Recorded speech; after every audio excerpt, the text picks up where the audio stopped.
అందరికీ నమస్కారం. నేను మీ సుజాత. ఇంట్లోనే ఈజీగా రెస్టారెంట్ స్టైల్లో చికెన్ దమ్ బిర్యానీ ఏ విధంగా తయారు చేసుకోవాలో చూద్దాం. టేస్ట్ అయితే అద్దరిపోతుంది. ఇది ఒక నలుగురికి అయితే వస్తుంది. మనం ఇంట్లో ఎప్పుడైనా బిర్యానీ తయారు చేసుకోవాలి అనుకుంటే కనుక ఇలా చికెన్ దమ్ బిర్యానీ చేసి పెట్టండి. అందరూ ఎంతో ఇష్టంగా తింటారు. అంత రుచిగా ఉంటుంది. ముక్క సాఫ్ట్గా, బిర్యానీ అయితే రుచిగా ఉంటుంది. ఈ చికెన్ దమ్ బిర్యానీ తయారు చేయడానికి ముందుగా మిక్సీ జార్ తీసుకుని మసాలా కోసం ఒక వెల్లుల్లిపాయ రేకలు వేసుకోవాలి. అల్లం చిన్న ముక్క వేసుకోండి. ఇది గసగసాలు ఒక స్పూను, 2 యాలక్కాయలు, 3 లవంగాలు, దాల్చిన చెక్క ఒక ఇంచు వేసుకుని, ఒక స్పూన్ ధనియాలు, ఒక స్పూను జీలకర్ర వేసుకుని, కొద్దిగా వాటర్ వేసుకుని ఒక 5 నిమిషాలు ఆగిన తర్వాత మనం మిక్సీ పట్టించుకుంటే మసాలా అనేది మెత్తగా వస్తుంది. ఇలా గ్రైండ్ చేసుకున్న మసాలా పక్కన ఉంచుకోవాలి. ఇప్పుడు మనం ఆల్రెడీ శుభ్రపరచుకున్న చికెన్ ఉంటుంది కదా, ఈ చికెన్ అంతటిని కూడా ఒక 2 సార్లు కడిగేసుకోండి. కడిగేసిన తర్వాత ఒక బౌల్లో వేసేసుకోండి. ఈ విధంగా నేను చూపించిన విధంగా. ఇప్పుడు మనం ఆల్రెడీ గ్రైండ్ చేసుకున్న పేస్ట్ ఉంది కదా, మసాలా పేస్ట్, కొద్దిగా ఒక స్పూన్ మసాలా పక్కకు ఉంచి మిగతాదంతా వేసేసుకుని ఒక 1/2 table spoon salt, 1/2 table spoon పసుపు వేయండి. కారం అయితే ఒక స్పూన్ వేసుకుంటున్నాను. కారం ఏ విధంగా తయారు చేసుకోవాలో మీకు లింక్ డిస్క్రిప్షన్లో ఇస్తాను. ఇంట్లో కూరకారం చూడండి. ఇది ఆయిల్ అయితే 2 స్పూన్స్ వేసి ఇదంతా కూడా బాగా కలపాలి. ఈ మసాలా, సాల్ట్, కారం, పసుపు ఇదంతా కూడా ఈ చికెన్కి పట్టేలాగా మొత్తం పట్టించాలి. ఇలా పట్టించిన తర్వాత ఒక అరగంట పక్కన ఉంచాలి. ఒక అరగంట పక్కన ఉంచిన తర్వాత నేను పెరుగు అయితే వేస్తున్నాను.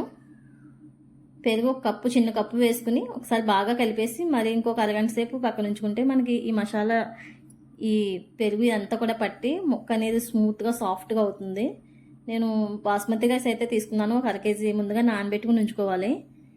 4 ఉల్లిపాయలు ఇలా సన్నగా చీలికల కింద కట్ చేసుకోవాలంటే ఇది బ్రౌన్ ఆనియన్స్ తయారు చేసుకోవడానికి, నేను ఫ్రైడ్ ఆనియన్స్ తయారు చేసుకోవడానికి. ఇప్పుడు స్టవ్ మీద కడాయి పెట్టి 4 స్పూన్లు ఆయిల్ వేసి ఈ ఉల్లిపాయలన్నీ వేసేసి ఒక పావు అంటే ఒక చిటికుడు సాల్ట్ వేసుకోవడం వల్ల మనకి ఉల్లిపాయలు అనేవి తొందరగా ఫ్రై అయిపోతాయి. ఇవన్నీ ఒకసారి వేపేసుకుని పక్కకు తీసుకోవాలి. నేను చూపించిన విధంగా ఉల్లిపాయలు అనేవి వేపేసుకుని పక్కకు తీసుకున్న తర్వాత మనం ఆల్రెడీ మసాలా పట్టించాం కదా, చికెన్ అంతా కూడా గంటల సమయం పక్కకు పెట్టాం. ఇది ఇలా పెట్టడం వల్ల బాగా మొత్తం అంతా బాగా మ్యాగ్నెట్ అవుతుంది. అంతా అయిన తర్వాత ఈ చికెన్ అంతటిని కూడా ఈ ఆయిల్లో వేసేసి ఒకసారి బాగా మగ్గనివ్వాలి. మంట అనేది మీడియం ఫ్లేమ్ మీద ఉంచి మగ్గనిస్తే మనకి చికెన్ బాగా సాఫ్ట్గా ఉడుకుతుంది.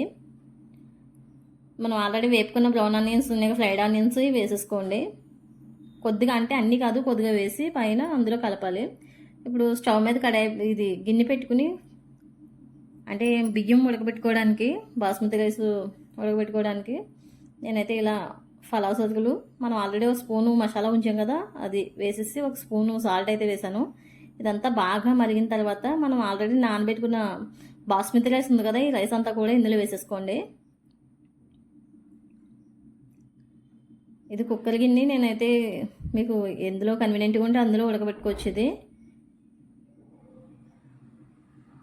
ఇప్పుడు ఇలా ఉడికిన తర్వాత అసలు నేను చూపించిన విధంగా ఒకసారి కలిపేసి అలా పక్కకు ఉంచేయండి. ఇప్పుడు మంట అనేది బాగా పెద్ద మంట కాకుండా మీడియం ఫ్లేమ్ మీద అయితే ఉడికితే మనకి బిర్యానీ అనేది బాగుంటుంది. కొద్దిగా ఒక స్పూన్ అయితే ఆయిల్ వేసాను నేను, అంటే రైస్ అనేది ఒకదానికి ఒకటి అంటుకోకుండా ఇలా పర్ఫెక్ట్గా రావడానికి. మనకి రైస్ అనేది 50% కుక్ అయ్యే వరకు చూడండి. నేను చూపించిన విధంగా ఒక మెత్తగానే తీసుకుని ఇలా ముక్కలు చేస్తే 2 ముక్కలు అవుతుంది. ఇలా అయితే మనకి 50% కుక్ అయినట్టు. ఇప్పుడు మనం ఒక కడాయి తీసుకుని నేను చూపించిన విధంగా ఇలా ఫస్ట్ రైస్ వేసుకోవాలి. నేను అది వాటర్ వాచ్ చేయొచ్చు, లేకపోతే నేను అందులోనే ఉంచేసి ఇలా తీసేసి వేస్తున్నాను రైస్ అనేది. తర్వాత మనం ఫ్రైడ్ ఆనియన్స్ ఉన్నాయి కదా, ఇవి వేసేసుకుని కొద్దిగా కొత్తిమీర వేసుకుని మళ్ళీ కొద్దిగా రైస్ పైన వేస్తున్నాను. ఇలా లేయర్స్ కింద వేసుకుంటే మనకి బిర్యానీ అనేది టేస్ట్ బాగా పడుతుంది. ఈ ఫ్లేవర్ అంతా కూడా ఈ రైస్కి పట్టి టేస్ట్ బాగుంటుంది. చూసారు, చికెన్లో నేను ఈ చికెన్ అంతా ఫ్రై చేసుకున్నాను కదా, ఫ్రై చేసిన చికెన్ అంతా కూడా ఇలా మధ్యలో వేసేసి పైన మళ్ళీ లేయర్స్ కింద వేసేస్తున్నాను. మిగతా రైస్ అంతా కూడా ఇలా లేయర్ కింద వేసేసుకోండి. ఇలా వేసేసుకోవడం వల్ల మధ్యలోని పైన కింద కూడా మనకి రైస్ అనేది బాగా కుక్ అవుతుంది. మొత్తం మసాలా చికెన్ అంతా ఫ్లేవర్ అంతా బాగా పడుతుంది. పైన మనం వేపుకున్న ఫ్రైడ్ ఆనియన్స్, అది వేపిన ఉల్లిపాయ ముక్కలు ఉన్నాయి కదా, అవిని కొత్తిమీర వేసేసుకుని మనం ఆల్రెడీ ఇప్పుడు రైస్ వాచుకునేటప్పుడే ఒక గ్లాసు వాటర్ అనేది ఉంచుకోవాలి. వాచిది గంజి ఉంటుంది కదా, అది నేను ఇలా ఒక గ్లాస్ వాటర్ తీసుకుని 250 ml అది ఇలా మొత్తం అంతా కూడా వేసాను. వేసిన తర్వాత మీకు సాఫ్రాన్ ఉంటే అంటే కుంకుమ పువ్వు వాటర్ ఉంటే వేయచ్చు. నేనైతే పాలలో కొంచెం పసుపు కలిపి వేస్తున్నాను కలర్ కోసం. నెయ్యి ఒక 2 స్పూన్లు వేసుకోండి. మీకు నెయ్యి ఇంట్రెస్ట్ లేకపోతే ఆయిల్ వేసుకోవచ్చు, ఒక 2 స్పూన్లు ఆయిల్ వేసుకోవచ్చు. ఇలా పైన వేసుకుని నేను చూపించిన విధంగా మూత పెట్టేయండి. అంటే గాలి అనేది బయటికి వెళ్లకుండా ఉండేలాగా మూత పెట్టేసుకుని మంట అనేది మీడియం ఫ్లేమ్ మీద ఉంచాలి. ఇలా ఒక 20 నిమిషాలు మీడియం ఫ్లేమ్ మీద బాగా కుక్ అవుతే టేస్ట్ అయితే అదిరిపోతుంది బిర్యానీ. ఇప్పుడు నేను పైన ఒకసారి బిర్యానీ మసాలా వేస్తున్నాను లైట్గా. ఒక 1/2 టేబుల్ స్పూన్ బిర్యానీ మసాలా వేసి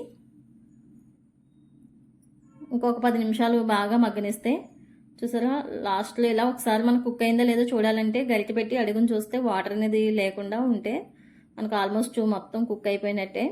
ఇంకా ఏమైనా తడి ఉంటే కనుక ఒక 5 నిమిషాలు మగ్గనివ్వాలి. చూడండి ఎంత పర్ఫెక్ట్గా వచ్చిందో. బిర్యానీ అయితే సూపర్గా ఉంది, టేస్ట్ కూడా. మీరు కూడా ఒకసారి ట్రై చేసి చూడండి. మొత్తం ఇలా అయిన తర్వాత అంతా ఒకసారి కలిపేసుకుని మీరు ప్లేట్లో పెట్టుకుని తింటే టేస్ట్ అయితే చాలా బాగుంది. నేను చూపించిన విధంగా బిర్యానీ రెడీ చేసుకుంటే మీకు బిర్యానీ అదిరిపోతుంది టేస్ట్. నెక్స్ట్ మీకు ఏ రెసిపీ కావాలో కామెంట్ చేయండి. ఈ వీడియో కనుక మీకు నచ్చినట్టయితే లైక్ చేయండి. మీరు ఇంట్లో ఈ రెసిపీ ఒకసారి ట్రై చేసి మీకు ఏ విధంగా వచ్చిందో ఒకసారి కామెంట్ చేయండి.